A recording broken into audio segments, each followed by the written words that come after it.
Puugid muutuvad aktiivseks siis, kui õhutemperatuur tõuseb üle +5 kraadi. Puugiinfo koduleht näitab, et Tallinnas on sel kevadel üksikuid puugiteateid tulnud juba igast linnaosast. Puugi võib külge saada ka kesklinna parkidest.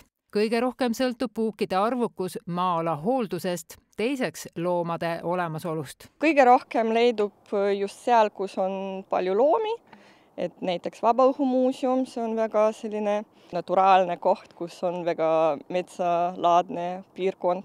Ja loomaaias ka Pirita alas oli väga palju seal selliseid kohti, kus on palju puuke. Puugid aga levitavad haigusi. Kõige rohkem esineb puukborrelioosi. Eelmisel aastal registreeriti Tallinnas 726 borrelioosi juhtu.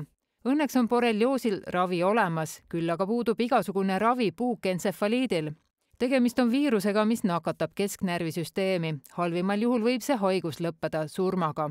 Puukentsefaliidi vastu aitab ainult vaktsineerimine. WHO soovituse järgi asub Eesti niivõrd nakkusohtlikus piirkonnas, et vaktsineerima peaksid ennast kõik inimesed. Vaktsineerimisega alustada ei ole kunagi vale aeg.